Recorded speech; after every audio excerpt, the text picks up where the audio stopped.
So the structures that is related to the lung. So here we are going to divide it as right and left lung. So first we will be seeing the right lung. Okay, that is the structures which are related to the mediastinal surface of right lung. So what you can see here in this area is a mediastinal surface of the right lung.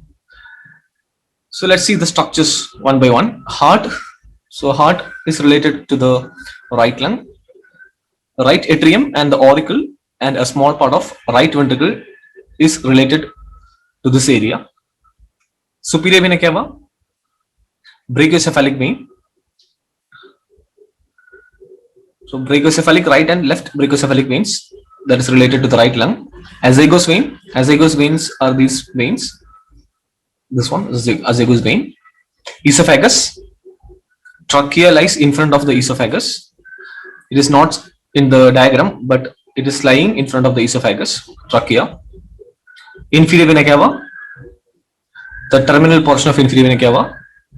Right vagus nerve and right phrenic nerve. Right phrenic nerve will lie in front of the root of the lung, and right vagus nerve will lie posterior to the root of lung.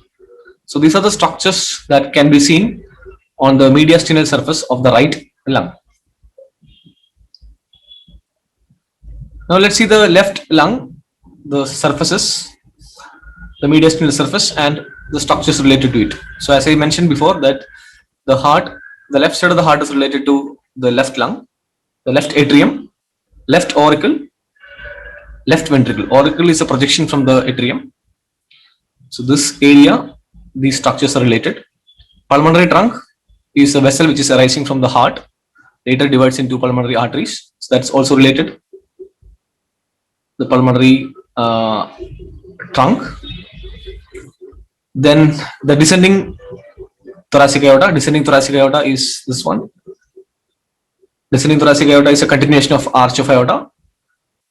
So obviously arch of aorta is also related to the left lung. Left subclavian artery. Left subclavian artery is a branch that's from arch of aorta. So that's also related. We have seen the subclavian artery that is arching towards the apex of the lung. So that can be seen here. Thoracic duct is the largest lymphatic duct, which is not seen in the diagram. So that is also related here. Then esophagus. Esophagus can be seen. Esophagus is a continuation of the pharynx. The laryngopharynx will continue as the esophagus. So that can be seen here, which opens into the stomach. Left brachiocephalic vein. Left brachiocephalic vein can be seen in this area.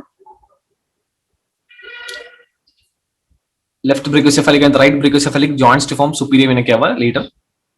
Left vagus nerve.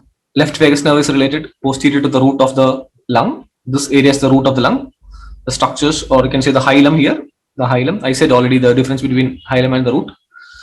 So posterior to that, you can see the left vagus nerve, whereas anterior to that, left phrenic nerve and recurrent laryngeal nerves also can be seen. Recurrent laryngeal nerves are the branches of vagus nerve. So these are the structures that can be seen on the mediastinal surface of left lung. So obviously there is some difference between the right and left lung, the structures which are related to the right and left lung. So that you have to see.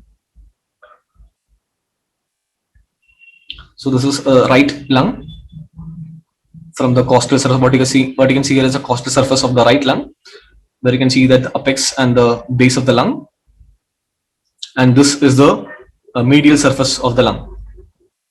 So this is posterior border and this is the anterior border. So anterior border and the posterior border can be seen very clearly. Now let's talk about the fissures and lobes of lung. So the right lung is divided into 3 lobes by 2 fissures. So the right and left lung has fissures, but there are some difference. So the right lung is having 3 lobes and 2 fissures. So let's see the lobes here. Upper lobe, right? This is one lobe, another lobe, and the other lobe. 3 lobes are there. There are 2 fissures, this one and this one. So this is the view when you see from the lateral surface or the costal surface.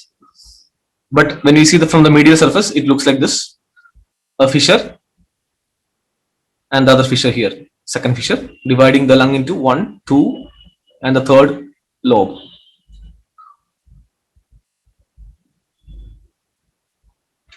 So let's see the borders from where to where. So it is going to cut the posterior border 6 centimeter below the apex. So we will talk about the borders here. This is the apex. So from apex 6 centimeter below, the fissure starts. So, and it is going to pass onto the inferior border 5 centimeter from the median plane. So this is the fissure what we are talking about. So it starts the 6 centimeter below the apex of the lung, starting from the posterior border. So this is the posterior border, and it moves down and it reaches the inferior border 5 centimeter from the median plane. So this is the first fissure, and this fissure is oblique fissure. Oblique fissure. There is one more fissure, that is here, horizontal fissure. So this is the largest fissure, or the long one that you can see here, oblique fissure. Again, you can see this fissure here, oblique fissure, which is starting from the posterior border 5 centimeter below the apex, and it passes onto the inferior border, and it is reaching the inferior border 5 centimeter from the median plane. The next fissure that you can see here is the oblique fissure. So this is the oblique fissure here. I'm sorry, we are talking about the oblique fissure only, right? Oblique fissure cuts the all thickness of the lung except the hilum. So we can see that the oblique fissure is going to cut the lung into two parts, but remember that it is not going to pass through the hilum. So otherwise it is cutting the lung into two parts. All of the area it is passing through, as you can see here, it is starting from here, but it is not going to cut the hilum, but below the hilum it again continues. Now, due to the obliquity of the fissure, the lower lobe is more posterior and upper and middle lobe are more anterior. So because of the obliquity of the fissure, we can see that the lower lobe, that is this lobe is a lower lobe, this is the lower lobe, it is placed more posteriorly than the upper and the middle lobe. So we have three lobes, upper, middle and lower lobe. So because of the obliquity, we can see that the positioning of the lung is altered. You can see that the posterior lobe is placed more posteriorly. The next fissure that we already saw, that is horizontal fissure, which is comparatively smaller to the, and comparing to the oblique fissure, and it is passing from the anterior border. So it is starting from the anterior border to the oblique fissure, as we can see here, and it is separating the middle lobe from the upper lobe. So again, we can see this surface, medial surface, the horizontal fissure, which is starting from the anterior border and it is reaching up to the oblique fissure, and it is dividing, or it is separating the two lobes, that are the upper and the middle lobe.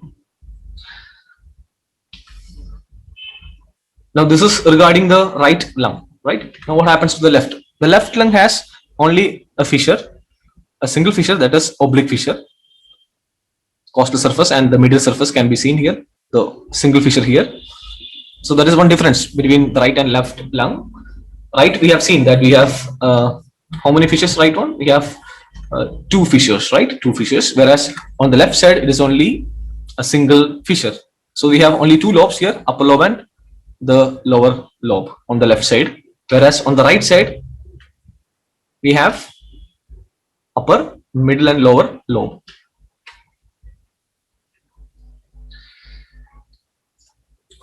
There's a tongue-shaped projection of the left lung below the cardiac notch, and that's called lingula. We know that there's a difference between the right and left lung. On the anterior border, we have seen the anterior border of the right lung, which is almost straight, that we have already seen, whereas on the left side it is not so. We can see that there is cardiac notch here, right? Cardiac notch. Below the cardiac notch on the left side there is a projection, a tongue-shaped projection, and that's called lingula. Lingula refers to the term to the tongue, right? So it is called as lingula. Lingula corresponds to the middle lobe of right lung. So we know that we have only two lobes here, upper lobe and lower lobe. So this lingula that represents the middle lobe of the right lung, because we know right lung has three lobes, whereas here we have only upper and lower lobe. Now I was talking about the root of a lung.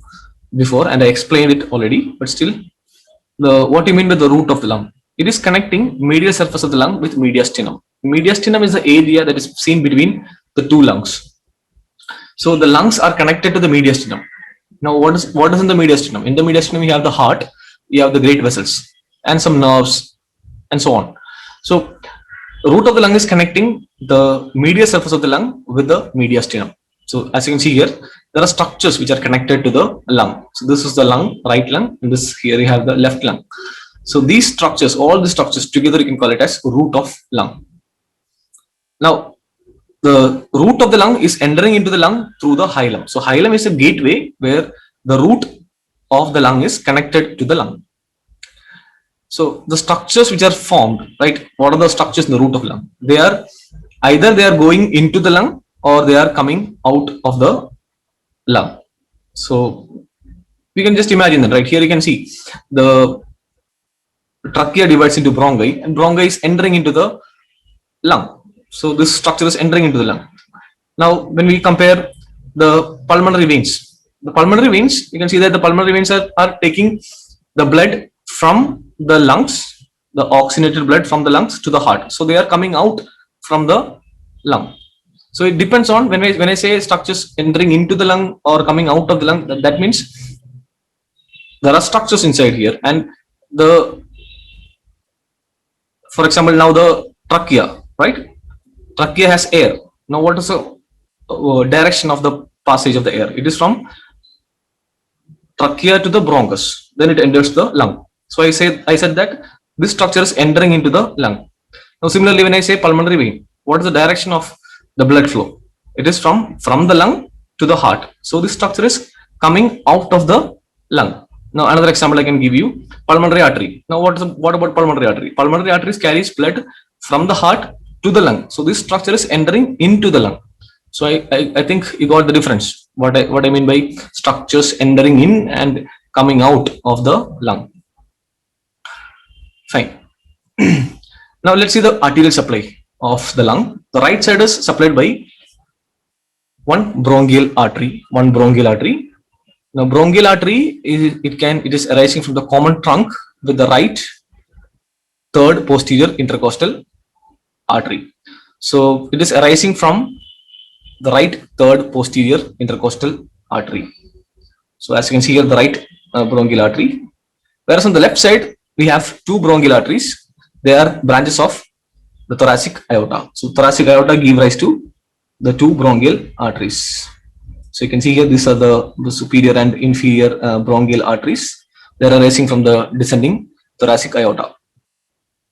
So there is difference again. On the right lung, you have one bronchial artery. On the left side, you have two bronchial arteries. There are other differences as well. We will see that. Now, the veins. There are two bronchial veins on each side. So here there is no difference. There are two bronchial veins on each side, on the right and left side. But the drainage is little different. On the right side, right bronchial vein drains into azygos vein. So the right side, it is draining into the azygos vein. Azygos veins are the veins which are seen in the posterior thoracic wall. So the right side is draining into the azygos veins, as you can see here, the right bronchial vein. Whereas on the left side, it drains into left superior intercostal vein or to accessory hemiazygos vein. So this is accessory hemiazygos vein. So the left bronchial vein that drains into either into accessory hemiazygos vein or left superior intercostal vein. We will study what is left superior intercostal vein in later slides. Azygos and azygos system of veins are seen in the posterior thoracic wall. On the right side, you have azygos vein. On the left side, you will not have azygos vein, but you can see other veins like accessory hemiazygos vein and hemiazygos veins. It is not continuous vein here on the left side. On the right side, you can see a continuous vein that is here, that is azygos vein. It's called azygos vein. On the left side, you will not see that. Instead, you will see it's been divided into two parts, that is accessory hemiazygos and hemiazygos veins. This all things will be taken later. Lymphatic drainage of the lung. Now we have seen the blood supply. Now let's see the lymphatic drainage. Superficial and deep lymphatic drains into bronchopulmonary lymph nodes. Bronchopulmonary lymph nodes are the lymph nodes which are located near the bronchus, near the division. So we have superficial and deep lymphatics. Nerve supply is parasympathetic nerves derived from the vagus nerve. Vagus nerve is the 10th cranial nerve. So parasympathetic system is derived from the, or parasympathetic nerves are derived from the vagus nerve, because vagus nerve is the parasympathetic nerve. And it is motor to the bronchial muscles, secretomotor to mucous glands. So these parasympathetic system that produces constriction, you can see the constriction of the bronchial muscles, and it also increases the secretion of the mucous glands which are located in the bronchial tree. So yeah, we'll compare that with sympathetic system. Sympathetic nerves derived from second to fifth thoracic spinal segments. So this is derived from the second to thoracic spinal segments, and they are having opposite action of the parasympathetic system. They are inhibitory to the smooth muscles and glands of bronchial tree. Now here the action is opposite, as you can see here. It is relaxing the smooth muscle and at the same time reducing the the glands of the bronchial tree. So you might have heard about the condition called bronchial asthma. In bronchial asthma, you'll have difficulty in breathing. That's because of the more of parasympathetic activity, where you'll see that the bronchial muscles get constricted, and the airways get obstructed. At the same time, there will be a lot of protection of the mucus by the glands. Whereas you need to reduce this condition. For that, you can give sympathetomimetic drugs, which which actually act like sympathetic system. Now, what the sympathetic system does, it is just opposite to that of the parasympathetic system. It will relax the smooth muscles so that the airway will be open, so the patient will be comfortable, and it also reduces the mucus secretion so that the patient will be relieved. Okay, so sympathetomimetic drugs are given. That means the drugs which can act like sympathetic system. Anyway, yeah, both sympathetic and parasympathetic nerves, they are nerves first form the anterior and posterior pulmonary plexus situated in front and behind the lung roots. In fact, you can see that sympathetic and parasympathetic system, that means the vagus nerve and the nerves which are coming from the second to fifth thoracic spinal segments, they form plexuses. Those plexuses can be seen in front of the root of the lung and behind the root of the lung. Now from there, it enters the lungs. Now this is the picture of bronchial tree. As you can see here, the trachea that passes downwards and it divides into bronchi. Bronchi, we have initially we can call it as principal bronchi, or the primary bronchi. Now primary bronchi enters into the lung and it divides into secondary bronchi. As you can see here, in the left side, it is dividing into secondary bronchi.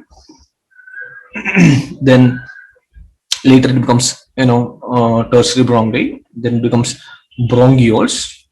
Bronchioles are of different types. Ultimately, it forms a sac-like structure called alveoli. So this is regarding the bronchial tree in rough. Let's see in detail. The trachea divides at the level of fourth thoracic vertebra into two primary principal bronchi. So the trachea divides into primary bronchi, right and left primary bronchi. Now one for each. So this is for right and this is for the left. We can definitely see some differences between the right and left bronchi. The right bronchus is 2.5 centimeter long, shorter, wider than the left principal bronchus. We can see that here. In this, it is not very evident, but here it is very evident that the right bronchus is wider and shorter than the left bronchus.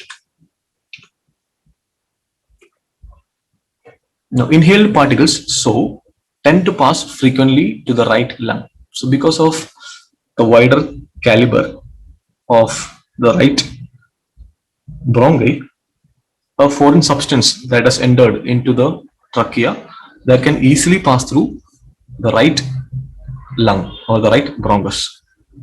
And also, the infections are more common on the right side than the left side. So, this is because of the position and the caliber of the right bronchus when compared to the left bronchus. You can see here also that the right bronchus is larger than the left bronchus.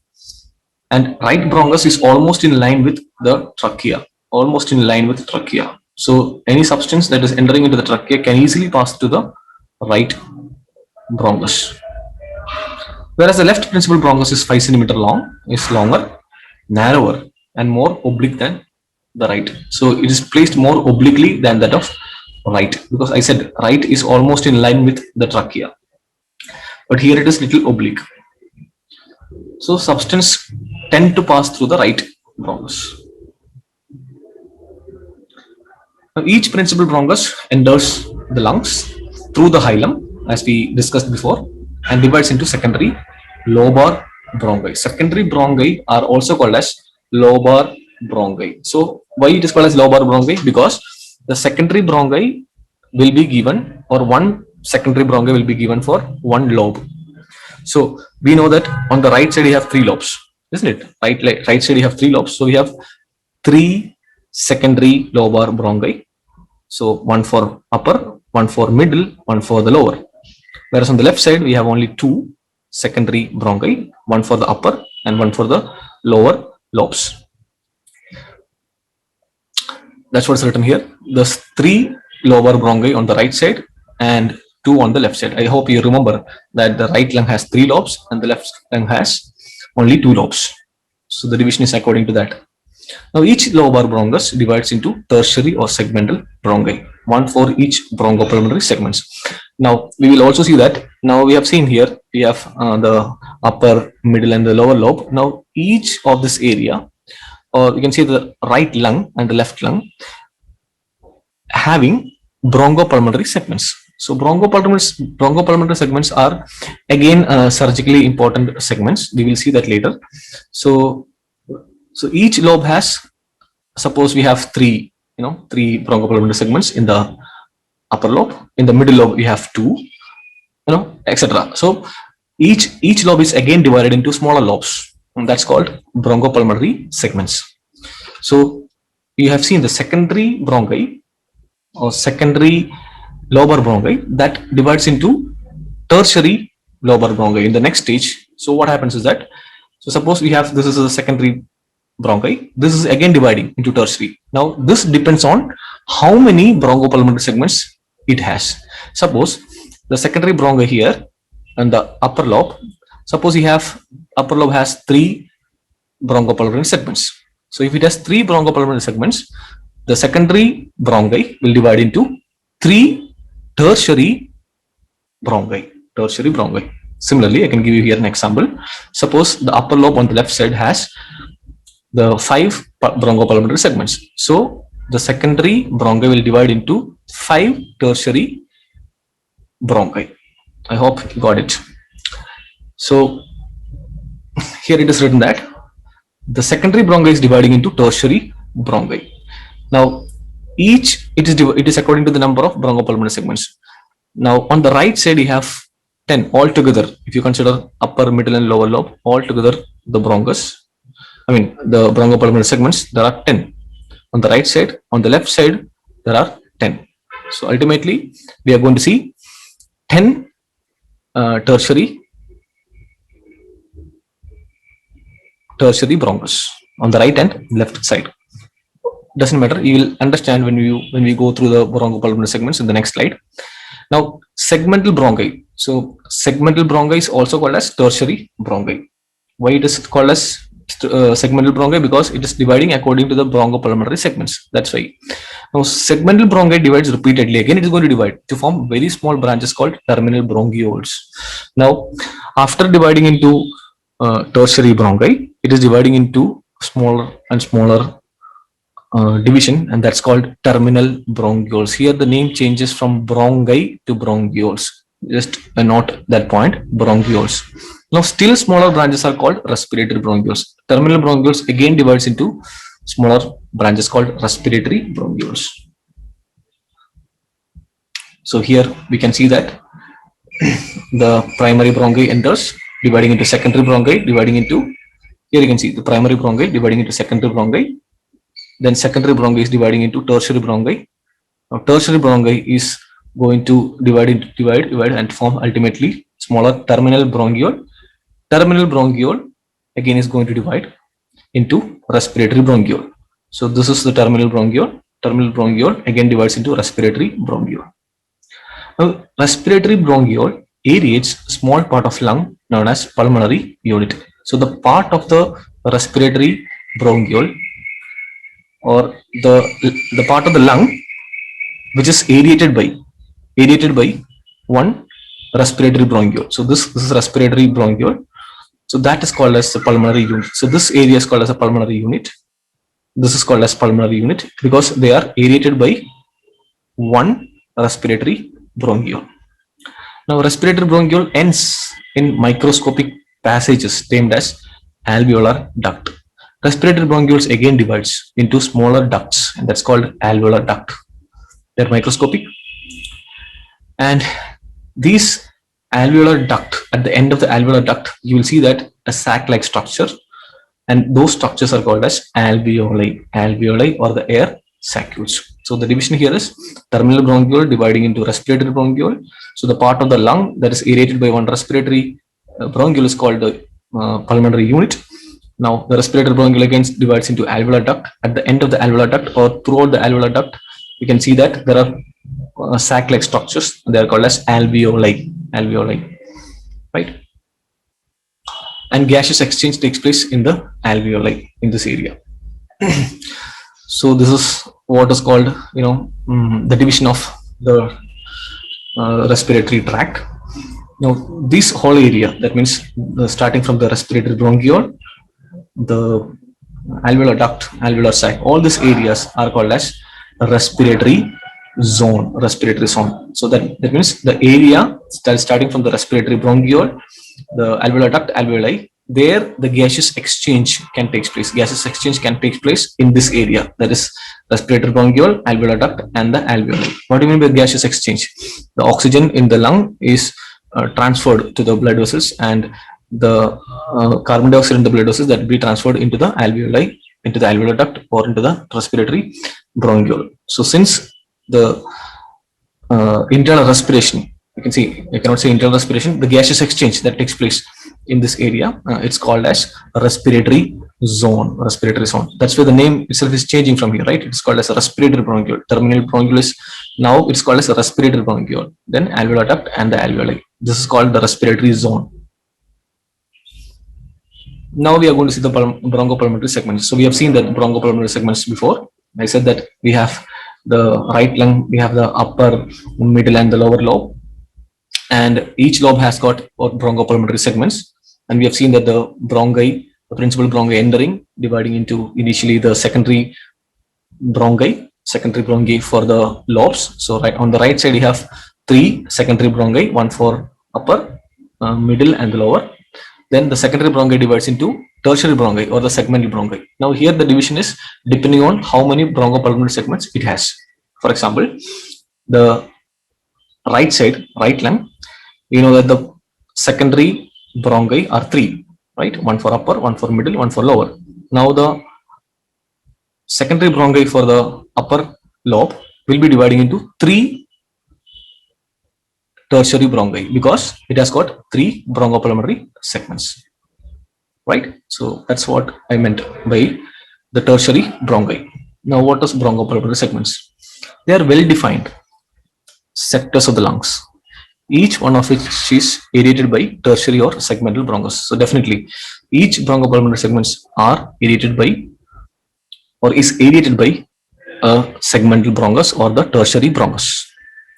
Each segment is pyramidal in shape. As you can see, it is pyramidal in shape, apex facing towards the apex of the lung. So most of it, you can see the apex is facing towards the apex of the lung. Most of it, okay, majority of it, you can see the apex is facing towards the apex of the lung. This is apex of the lung, right? Now there is connective tissue, septa, that is seen between the bronchopulmonary segments that forms intersegmental planes. So there is a connective tissue segment between the bronchopulmonary segments. So between this and this, there is a connective tissue septa. Between this and this, you have connective tissue segments or connective tissue that is present. So in this plane, that's called as intersegmental plane, which are crossed by pulmonary veins. So in this area, you can see pulmonary veins and occasionally by pulmonary arteries. So we know that the pulmonary veins and pulmonary arteries that are seen inside the lung, right? So this can be seen, the minute branches, they again divides, right? Pulmonary artery, pulmonary vein, they all divide after entering in the lung. So they can be seen, the branches of it can be seen in between the bronchopulmonary segments. How it is placed. So this is another diagram of the bronchopulmonary segments. So this is the area where you have one bronchopulmonary segments, and this is the plane where you can see it is called as intersegmental plane. So here you have one other bronchopulmonary segments. Here you have another bronchopulmonary segments. Just imagine. Okay. So this is a diagrammatic representation where you can see that this is the intersegmental plane. Intersegmental plane, you can see that you have pulmonary veins. Look at this here. Pulmonary veins this side. Right. Here you have pulmonary veins. Right. But here it is written that occasionally by pulmonary arteries. Pulmonary arteries can be seen occasionally, but where you see normally when you look at a bronchopulmonary segments, you can see that pulmonary arteries do not reach the intersegmental plane. They are seen within the segment. Look at this here, pulmonary artery. They are seen within the bronchopulmonary segments. But look at the pulmonary veins. They are seen on either side, or they are seen in the intersegmental plane. So generally, intersegmental planes has pulmonary veins, whereas the pulmonary arteries are seen within the bronchopulmonary segments. So that is one great difference that you can make out here. So during removal of a segment, surgeons works along the pulmonary veins to isolate particular segment. So to identify an area, suppose you have a cancer on the upper bronchopulmonary segments here, right? So we have to locate, we have to remove this area. Now how to remove this area? How to find out this area? It is by, you cannot remove only the cancer area. You may have to remove a part of that area, right? So what we can do is that we have to find out this lobe. How to find out this lobe? It is to pass through the surgical plane. Where, how can you define the surgical plane? How can you differentiate this? Of course, there will be pulmonary veins which is seen in the intersegmental plane. So if you find out the pulmonary vein, because pulmonary veins are seen in the intersegmental plane. So if you find out the pulmonary vein and if you trace the pulmonary veins, you can easily see that this is separate. This lobe is separate. So by finding out the pulmonary vein, so this knowledge is important for us, isn't it? To find out that the pulmonary veins are seen between the segments. So trace the pulmonary veins so that you are going to resect that bronchopulmonary segments. That's what is written here. It is actually, it helps for the surgeons a lot. And so also written here is a well-defined sector of lung, each of which is aerated by tertiary or segmental bronchus. You can see here that the tertiary bronchus is aerating one bronchopulmonary segments. So the easy way to differentiate one bronchopulmonary segment from the other is to trace the pulmonary veins, because you know that pulmonary veins are seen in the intersegmental plane. So these are the different names of bronchopulmonary segments that you can see. Superior, you have apical, posterior, anterior. This on the right side. On the left side, you have apical, posterior, anterior, superior, lingular, inferior, lingular. Looking at the middle lobe, lateral, medial on the right side. On the left side is not there because you have only superior and inferior lobe. So on the left side, inferior lobe is divided into superior, lateral basal, anteromedial basal, posterior basal. On the right side, inferior lobe has again some bronchopulmonary segments: superior, medial basal, lateral basal, anterior basal, posterior basal. So these are the different bronchopulmonary segments which can be seen on the right and left side according to the, or placed in the different lobes. So this can be seen in this diagram, different lobes like apical on the right side, upper lobe, middle lobe and the lower lobe, costal surface. Left lung also can be seen, the different lobes on the upper lobe, lateral view or the costal surface, middle views can be seen, how it looks on the middle surface, upper lobe, middle lobe and the inferior lobe, here upper and lower lobe. You can see that later and you can learn the bronchopulmonary segments. And learning the bronchopulmonary segments is also very important academically because this can be asked repeatedly, bronchopulmonary segments. So in that case, you need to draw this diagram and also this one to explain the bronchopulmonary segments. So branches of pulmonary artery accompany the bronchi. So as I said before, pulmonary artery usually accompanies the tertiary bronchus and they are seen within the bronchopulmonary segment. Each segment has its own separate artery, whereas now look at this one bronchopulmonary segment. It has its own pulmonary artery. It has its own artery, but pulmonary veins do not accompany the bronchi. They run in intersegmental planes. So if you look at one bronchopulmonary segment, it may have a pulmonary artery. It may have an artery, but it will not have a pulmonary vein to say it's on, because pulmonary veins are usually seen in the intersegmental plane. So they are common. So here, if you see one pulmonary vein, this vein is common for this pulmonary segment and this bronchopulmonary segments, right? It's a common structure. Here again, this pulmonary vein is a common vein for this bronchopulmonary segment and the other one which is located on this side. So thus each segment has more than one vein. So each segment has more than one vein. Look at this here and here, and drains more than one segment. One pulmonary vein can drain more than one segment. So this one can drain this segment as well as this segment. So what I mean to say is that bronchopulmonary segment has got a single pulmonary artery, where it cannot say that, we cannot say that it has got a single pulmonary vein, because pulmonary veins are common. It is present here and it is draining this as well as this. So this is a bronchopulmonary segment which is aerated by a tertiary bronchus, which is also accompanied by pulmonary artery. Now each segment has its own separate artery. So that is separate artery, a single artery for each segment, that is pulmonary artery. The pulmonary veins do not accompany the bronchi, but it is seen on the intersegmental planes. So pulmonary veins are usually not accompanied by the tertiary bronchus, but it can be seen on either side of the bronchopulmonary segments, or you can see in between the spaces between the two pulmonary or two bronchopulmonary segments, we can see pulmonary vein. So pulmonary vein is not seen within the bronchopulmonary segment, but it is seen on the periphery. So that's the difference. Now thus each segment has more than one vein. Now when you look at this segment, it is a single bronchopulmonary segment. It has got two veins, one here and the other one is here.